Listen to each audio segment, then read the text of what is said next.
El descubrimiento de las brujas por Deborah Harkness. Capítulo 11. Esa noche me fue imposible dormir. Primero me senté en el sofá y luego sobre la cama, con el teléfono a mi lado. Ni siquiera una tatera llena y una montaña de correos electrónicos pudieron apartar mi mente de los acontecimientos del día. La idea de que las brujas pudieran haber asesinado a mis padres estaba más allá de mi comprensión.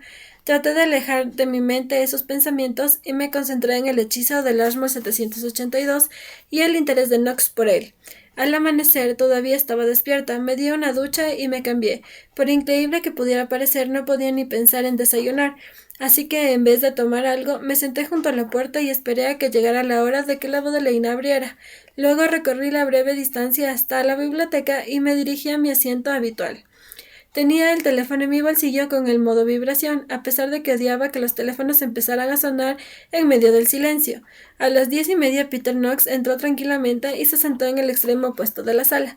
Con el pretexto de devolver un manuscrito, me dirigí otra vez hasta el mostrador de los pedidos para asegurarme de que Miriam se encontraba aún en la biblioteca.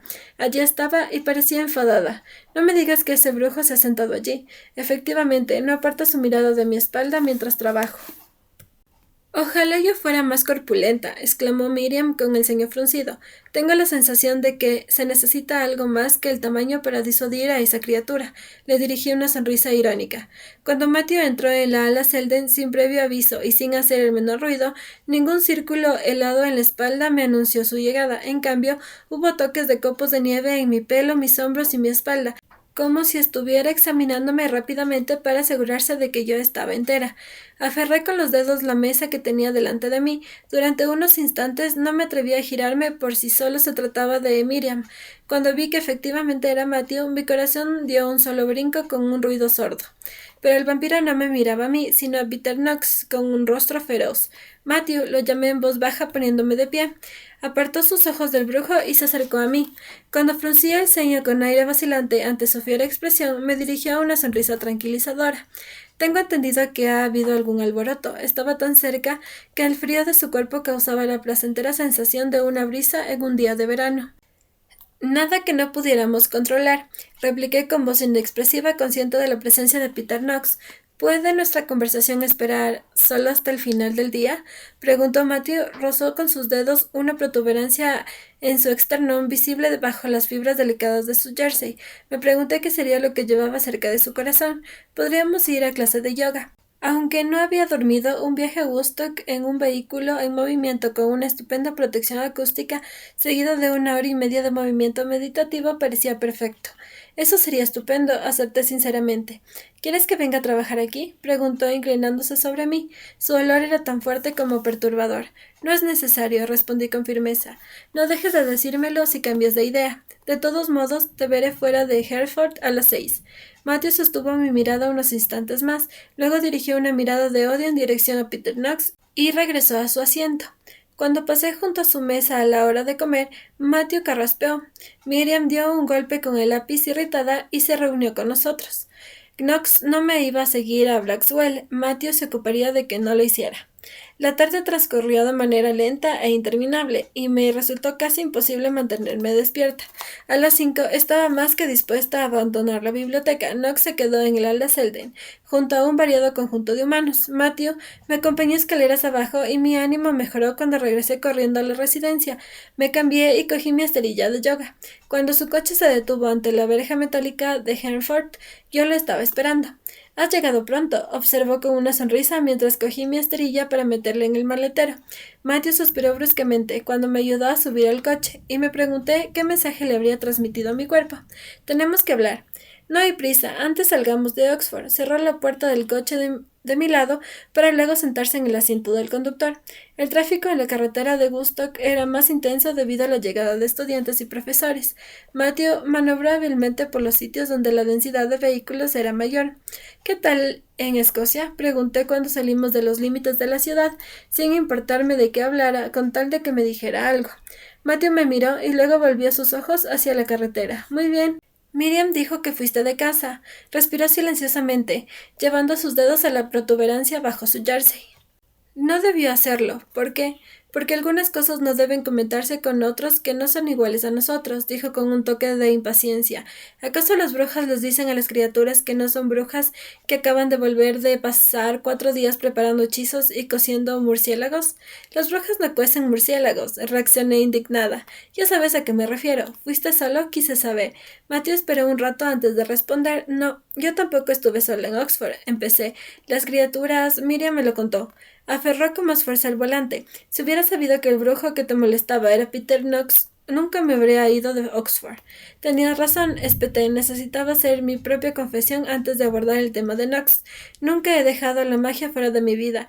La he estado usando en mi trabajo sin darme cuenta. Está en todo. Me he estado engañando durante años. Las palabras salían a borbotones de mi boca. Matthew continuaba atento al tráfico. Estoy asustada. Me tocó la rodilla con su fría mano. Lo sé. ¿Qué voy a hacer? Susurré. Ya veremos qué es lo mejor, respondió tranquilamente, girando hacia los portones del viejo pabellón. Examinó mi rostro mientras avanzábamos por el terreno ascendente y se detuvo en el sendero circular. ¿Estás cansada? ¿Podrás con el yoga? Asentí con la cabeza. Matthew bajó del coche y me abrió la puerta. Esta vez no me ayudó, sino que se dirigió al maletero para sacar las esterillas y se cargó las dos al hombro. Otros participantes de la clase pasaron cerca, lanzando miradas curiosas hacia nosotros. Esperó hasta que nos quedamos solos en el sendero de la entrada. Matthew me miró, luchando consigo mismo por algo. Fruncí el ceño e incliné la cabeza hacia atrás para mirarlo a los ojos. Yo acababa de confesar que hacía magia sin darme cuenta. ¿Qué era aquello tan horrible que no podía decirme? Estuve en Escocia con un viejo amigo, Hamish Onsworth, dijo finalmente. El hombre al que los periódicos mencionan como candidato al Parlamento para ser ministro de Hacienda. Reaccioné asombrada. Hamish no será candidato al Parlamento, aseguró Matthew en tono inexpresivo, ajustando la correa de su bolsa de yoga con un tic. Así que es gay de verdad, dije recordando un reciente programa de noticias de medianoche. Matthew me lanzó una mirada penetrante. Sí, y lo que es más importante, es un daimon. No sabía mucho sobre el mundo de las criaturas, pero participar en política o religión humanas también estaban prohibidos. Ah, el mundo de las finanzas es raro para un daimon, pensé durante un momento. Sin embargo, eso explica por qué es tan bueno para decidir qué hacer con todo ese dinero. Es bueno para calcular cosas. El silencio se hizo más intenso, y Matthew no hizo ningún intento de dirigirse a la puerta. Necesitaba alejarme y cazar. Le dirigí una mirada confundida. «Dejaste tu jersey en mi coche», dijo como si esa fuera una explicación. «Miriam ya me lo dio». «Lo sé, no podía tenerlo conmigo. ¿Comprendes por qué?» Cuando sacudí la cabeza suspiró y luego soltó un par de imprecaciones en francés. «Mi coche estaba lleno de tu olor, Diana. Tuve que irme de Oxford». «Sigo sin comprender», admití. No podía dejar de pensar en ti. Se pasó la mano por el pelo y miró hacia el sendero de la entrada. Mi corazón latía de manera irregular y la reducción del flujo sanguíneo hizo que mis procesos mentales fueran más lentos. Finalmente, sin embargo, acabé por comprender. No tendrás miedo de hacerme daño, ¿verdad? Yo tenía un sano temor a los vampiros, pero Matthew parecía diferente. No estoy seguro. Sus ojos mostraban preocupación y su voz dejaba entrever una advertencia. Entonces no te fuiste a causa de lo que ocurrió el viernes por la noche. Dejé escapar un súbito suspiro de alivio. No, confirmó en tono amable. No tuvo nada que ver con eso. ¿Vais a entrar o preferís dar aquí fuera la clase?, preguntó Amira desde la puerta principal. Entramos en clase, de vez en cuando nos mirábamos de reojo, pensando que el otro no se daba cuenta. Nuestro primer intercambio sincero de información había cambiado las cosas. Ambos estábamos tratando de resolver qué iba a ocurrir después. Cuando terminó la clase, mientras Matthew se ponía el jersey, algo brillante y plateado atrajo mi mirada. El objeto colgaba del cuello de un fino cordón de cuero. Era lo que tocaba una y otra vez como un talismán. «¿Qué es eso?», señalé con el dedo. «Un recuerdo», respondió Matthew brevemente. «¿Un recuerdo de qué?» «Del poder destructivo de la cólera». Peter Knox me había advertido que debía tener cuidado cuando estuviera cerca de Matthew. ¿Es el símbolo de un peregrino? La forma me recordó a uno que había visto en el Museo Británico. Parecía antiguo. Asintió con la cabeza y tiró del cordón para enseñármelo. El colgante se balanceó libremente, brillando cuando recibía luz. «Es una ampulla de betenia». Tenía forma de ataúd y solo tenía un espacio como para contener unas cuantas gotas de agua bendita. Lázaro, dije débilmente mirando el ataúd. Betania era el lugar donde Cristo había resucitado a Lázaro entre los muertos, y aunque educada como pagana, sabía que los cristianos iban en peregrinación.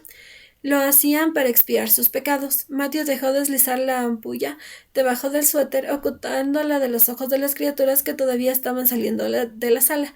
Nos despedimos de Amira y nos detuvimos en el exterior del viejo pabellón para respirar el vigorizante aire del otoño.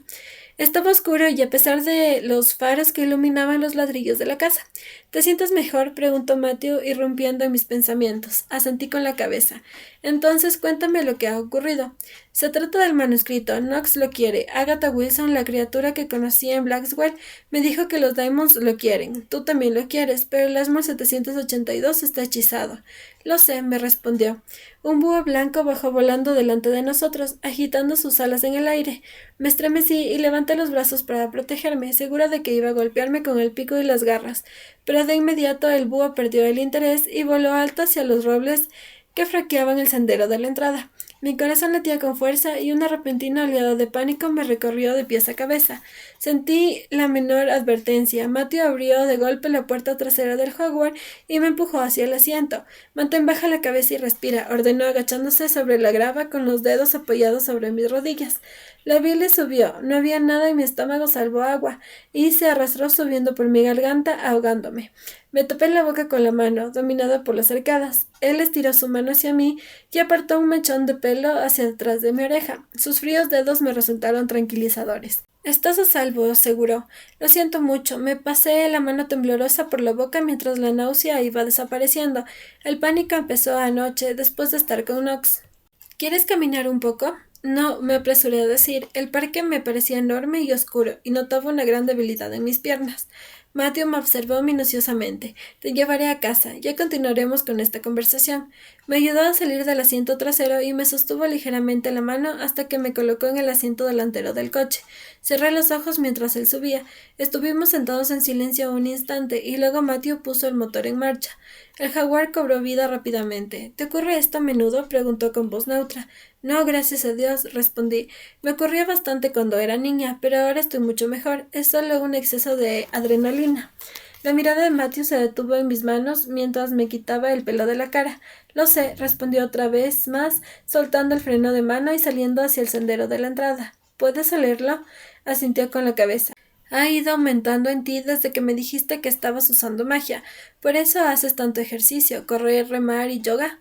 No me gusta tomar drogas, me producen mareos. De todos modos, el ejercicio probablemente sea más eficaz. Esta vez no ha servido de mucho, murmuré pensando en mis manos electrizadas hacía poco tiempo. Matthew salió de los terrenos del viejo pabellón y entró en la carretera. Se concentró en la conducción mientras los suaves movimientos del coche me mecían con suavidad. ¿Por qué me llamaste?, preguntó bruscamente Matthew, interrumpiendo mi estado de ensoñación. Por Knox y por el Ashmore 782, expliqué mientras las chispas de pánico regresaban ante su súbito cambio de humor. Eso ya lo sé. Lo que te pregunto es por qué me llamaste a mí. Seguramente tienes amigos, brujas, humanos, que podrían ayudarte. En realidad no. Ninguno de mis amigos humanos sabe que soy una bruja. Tardaría varios días en explicar lo que de verdad está ocurriendo en este mundo, siempre que permanecieran a mi lado todo ese tiempo. No tengo amigos en el mundo de la brujería y no puedo arrastrar a mis tías a esto. No es culpa suya que cometiera la estupidez de devolver el manuscrito porque no lo entendí. Me mordí el labio. ¿No debía haberte llamado? No lo sé, Diana. El viernes me dijiste que las brujas y los vampiros no podían ser amigos. El viernes te dije muchas cosas. Matthew permaneció callado, prestando toda su atención a las curvas de la carretera. Ya no sé qué pensar. Hice una pausa, sopesando con cuidado mis siguientes palabras. Pero hay una cosa en la que estoy segura. Prefiero compartir la biblioteca contigo y no con Knox. Los vampiros nunca son totalmente dignos de confianza, y menos cuando están tan cerca de seres de sangre caliente. Matthew clavó sus ojos en mí en un único y frío instante. ¿Sangre caliente?, pregunté con el ceño fruncido. Humanos, brujas, Diamonds, todos los que no son vampiros. Prefiero correr el riesgo de un mordisco tuyo antes de dejar que Knox se meta en mi cerebro en busca de información. ¿Ha tratado de hacer eso? La voz de Matthew era serena, pero había una cierta violencia en ella. No fue nada, me apresuré a responder. Solo me estaba advirtiendo sobre ti. Está bien que lo haga, nadie puede ser lo que no es, por mucho que se esfuerce. No debes idealizar a los vampiros. Nox puede no tener en gran estima tus intereses, pero tiene razón acerca de mí. Mis amigos no son elegidos por otras personas, y mucho menos por intolerantes como Nox. Me empezaron a picar los dedos a medida que mi irritación aumentaba y los metí debajo de los muslos. ¿Es eso lo que somos entonces, amigos? Quiso saber Matthew. Creo que sí, los amigos nos ocultan la verdad, aunque sea difícil. Desconcertada por la sinceridad de la conversación, jugueteé con los cordones de mi sudadera. Los vampiros no son particularmente buenos para la amistad. Parecía enfadada otra vez. Mira, si quieres que te deje tranquilo, por supuesto que no, me interrumpió. Solo que las relaciones de los vampiros son complicadas. Podemos ser protectores, incluso posesivos, podrían no gustarte. Un poco de protección no me viene mal en estos momentos. Mi respuesta provocó una mirada de cruda vulnerabilidad en los ojos de Matthew. Te recordaré eso cuando empieces a quejarte, señaló, y la crudeza fue rápidamente reemplazada por una sonrisa irónica. Salió de la calle Holwell hacia las puertas de la residencia. Fred echó un vistazo al coche y sonrió antes de mirar discretamente hacia otro lado. Esperé a que Matthew abriera la puerta, mirando detenidamente dentro del coche para asegurarme de que nada mío quedara allí, ni siquiera una goma de pelo, para no empujarlo otra vez hacia Escocia. Pero hay algo más en todo esto aparte de Knox y el manuscrito, agregué con tono urgente mientras me alcanzaba la esterilla. Por su comportamiento, uno podría pensar que no había criaturas acechándome por todas partes. Eso puede esperar, Diana, y no te preocupes, Peter Knox no podrá acercarse a menos de 200 metros de ti otra vez. Su voz era sombría y tocó la ampulla debajo de su jersey. Necesitábamos pasar un tiempo juntos, no en la biblioteca, sino a solas. ¿Te gustaría venir a cenar mañana? Le pregunté en voz baja, así podríamos hablar de lo ocurrido. Matthew se quedó helado, con un gesto de confusión revoloteando en su rostro, mezclado con algo que no fui capaz de precisar. Dobló ligeramente sus dedos alrededor del amuleto del peregrino antes de soltarlo. Me encantaría, dijo lentamente. Bien, sonreí. ¿Qué te parece a las 7:30? Asintió con la cabeza y me respondió con una sonrisa tímida. Apenas di un par de pasos cuando me di cuenta de que había un tema que tenía que ser resuelto antes de la siguiente noche. ¿Qué te gusta comer? Susurré con rubor en mi cara. Soy omnívoro, respondió Matthew, mientras su rostro se iluminaba más hasta esbozar una sonrisa que hizo que mi corazón se detuviera momentáneamente. A las 7:30 entonces me di la vuelta riéndome y sacudiendo la cabeza ante su respuesta, que poco me ayudaba. Ah, algo más, dije girándome hacia él otra vez. Deja que Miriam se ocupe solo de su trabajo, puedo cuidarme yo solita. Eso es lo que ella me ha dicho, admitió Matthew dirigiéndose hacia su asiento en el coche. Lo pensaré, pero me encontrarás mañana en la sala Duke Humphrey, como de costumbre. Subió al coche y cuando vio que no me movía, bajó el cristal de su ventanilla. No me iré hasta que hayas desaparecido de mi vista, dijo mirándome con un gesto de desaprobación. Vampiros, farfullé, sacudiendo la cabeza ante sus anticuados modales.